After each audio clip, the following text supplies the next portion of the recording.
जय गुरु जी। शुक्राना गुरु जी। अनंतम शुक्राना गुरु जी।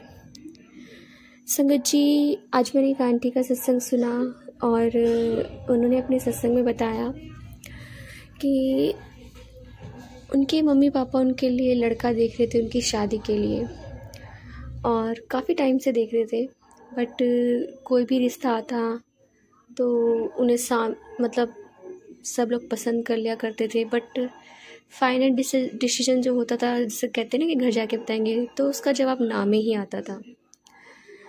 तो एक बार उन्हें बहुत अच्छे घर से रिश्ता आता है और उन्हें लड़की पसंद भी आ जाती है और शादी भी हो जाती है।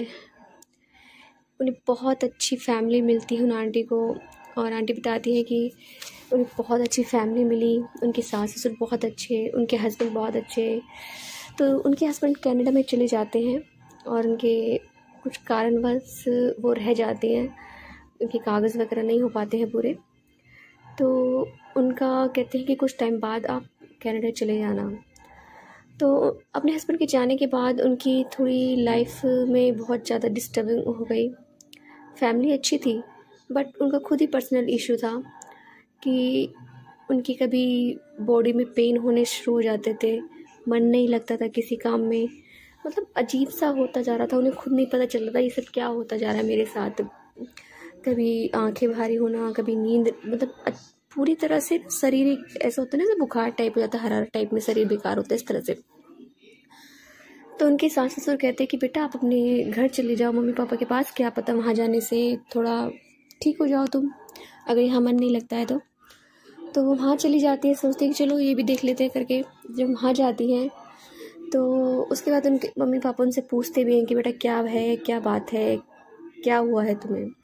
तो कुछ नहीं बताती क्योंकि उन्हें खुद को ही कुछ नहीं पता होता। तो एक दिन उनकी मम्मी सुबह सुबह मॉर्निंग में भजन सुनती थी, गुरुजी के अमृत वेला करती थी, तो उस टाइम पे वो थोड़ा देर सुन के सो जाती हैं।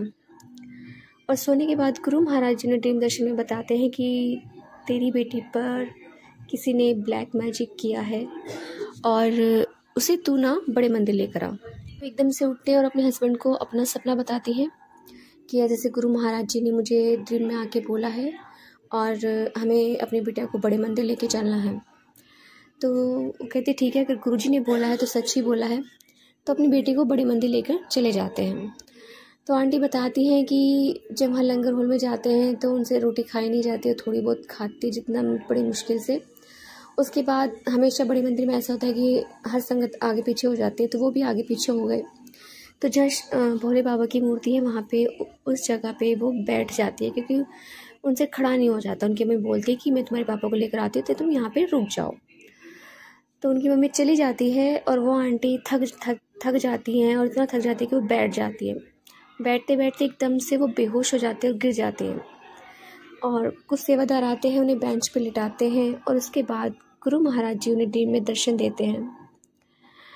वो ड्रीम में देखती है कि पूरा बड़ा मंदिर जो है वो खाली पड़ा है और वहाँ पे कोई भी नहीं है। वो अपने मम्मी पापा को आवाज़ लगाती हैं तो वो भी नहीं आते।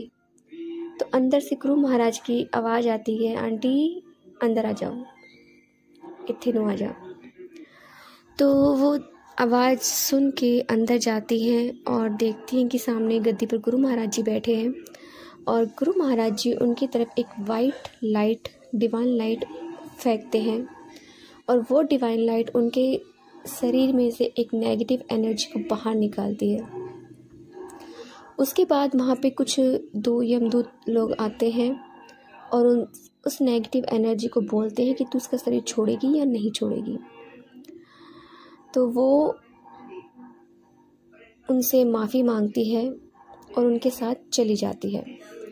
उसके बाद वो वाइट जो लाइट होती है वो गुरु जी के पास वापस रिटर्न चली जाती है। उसके बाद दोबारा गुरु महाराज जी उनकी तरफ लाइट फेंकते हैं, और उनकी जो आत्मा होती है उन आंटी की, उनके शरीर में एकदम से वापस जाती है, और वो जय गुरु जी, जय गुरु जी, जय गुरु जी, जय गुरु जी बोलना स्टार्ट कर देती है। सारी संगत जब एकदम से उठती है तो सारी संगत उनसे पूछती है कि आंटी आप ठीक हो, आप जय गुरु जी बोले जा रहे हो। जब वो देखती चारों तरफ तो देखती उनके मम्मी पापा खड़े, बहुत सारी संगत खड़ी है। तो उस टाइम पे उन्हें कुछ समझ ही नहीं आता, सब उनकी मदद करें, कोई कुछ दे रहा है, कोई पानी दे रहा है, कोई कुछ कर रहा है।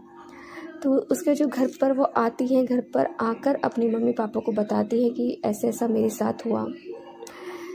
तो वो उनके मम्मी कहते हैं कि हाँ, मुझे शुरू में गुरु महाराज जी ने ड्रीम में सब बताया था कि ऐसे ऐसे तेरी बेटी को प्रॉब्लम है। तो संगत जी, गुरु महाराज जी ने बहुत बड़ा कष्ट उन आंटी का काटा। गुरु महाराज जी ने सत्संग के जरिए मुझे एक मैसेज दिया, क्योंकि मेरी बेटी की तबीयत ख़राब रहती है, बट मैं बहुत टाइम से सोच रही हूँ कि बड़े मंदिर जाऊँ, मैं नहीं जा पा रही। गुरु जी से कहती हूँ कि आप ही रास्ता बनाओ, अभी शायद वक्त ही नहीं आया हमारा जाने का। तो जैसी गुरु जी की मर्जी। तो संगत जी, किसी न किसी और के लिए भी मैसेज होगा जिनके बच्चों की तबीयत ख़राब रहती है, और क्या पता गुरु महाराज जी ने किस संगत के लिए मैसेज भेजा है। तो अपना ख्याल रखिए, गुरु जी पे ध्यान लगाइए, गुरु जी से बातें करिए। बहुत टाइम से मैं भी बात नहीं कर पा रही हूँ, पता नहीं क्यों, बस समझ ही नहीं आ रहा, बैठ ही नहीं पाती, पता नहीं क्यों, मुझे समझ ही नहीं आ रहा। बहुत टाइम हो गया मुझे भी गुरु से बातें किए हुए। मगर जितना आप गुरु से बातें करोगे, ध्यान में बैठोगे ना संगत में, संगत जी सच में गुरु महाराज जी आपके जवाब देते हैं। तो जय गुरु जी, शुक्राना गुरु जी, अनंतम अनंतम शुक्राना गुरु जी। संगत जी, यदि आपको सत्संग अच्छा लगा तो प्लीज़ हमारे चैनल को लाइक कीजिए, सब्सक्राइब कीजिए, बेल आइकन को प्रेस कर दीजिए, ताकि नए सत्संग की जानकारी आपको जल्द से जल्द मिल सके। संगत जी, यदि आप भी अपना सत्संग शेयर करना चाहते हैं तो आप हमें हमारे व्हाट्सएप नंबर पर लिख कर भेज सकते हैं, रिकॉर्ड करके भेज सकते हैं। आपके सत्संग भी और संगत शेयर किए जाएंगे। जय गुरु जी, शुक्राना गुरु जी।